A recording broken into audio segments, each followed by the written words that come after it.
what would your bench plaque say? I am so obsessed with it. Every time I see a bench with a little plaque shining, I would have to walk towards it, read it to see if I've seen it before. And if I haven't seen it and I like it, I take a picture of it. So I'm really going to be sharing a lot from my own personal experience today, and very vulnerably. I just want to mention that I'm going to be talking about mental health and trauma. So it might be triggering. So please exercise self-care. It is a really emotional time. And even as I'm saying this now, I feel like emotions welling up because I didn't even know what was happening. Research always showed that children between 0 and 7, that tender age is when a lot of traumas are unprocessed. And that's what actually shapes a person in adulthood. So I was an engineer. I worked at GE.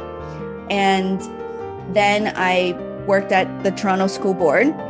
And then I launched 2 businesses, so Panda Mandarin and Girl Strong. And I couldn't stop learning. So I never feel like it was enough. So I'm a certified coach with Franklin Covey for 7 Habits. I took all the courses at Landmark that was offered in Toronto. I'm a competent communicator with Toastmasters. I took the course with Gabor Mate on trauma, and I send my team to Disney Institute, and I go to the Disney Institute for training. All of this is actually the result of my trauma. It started with last year, me writing an article about my 20-year journey with bipolar disorder on World Mental Health Day. It was my first time publicly announcing that.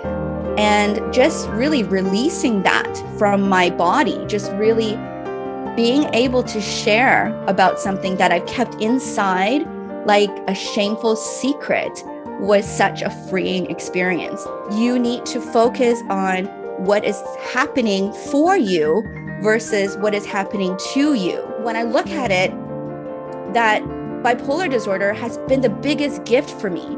It has taught me so much about resilience, about self-love, about what my body needs and doesn't need, and what I need to do to adjust so that I can function in a healthy way, in a balanced way. I recently read a really great book by Dr. Shefali Tsuberi called The Awakened Family, highly recommended. And in the book, she said that we often think as parents, we are meant to teach our children everything we know.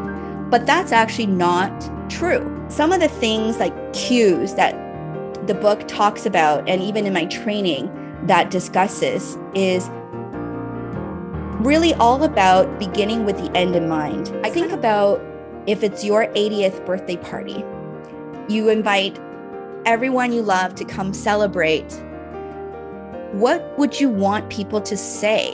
Can you share in the chat room what some of your words might be? Like whether they're feelings, goals, or end in mind. Yeah, my words were authentic, connected, and impact. So now my mission statement is to live a balanced life where unconditional love for myself and others is the foundation of my actions.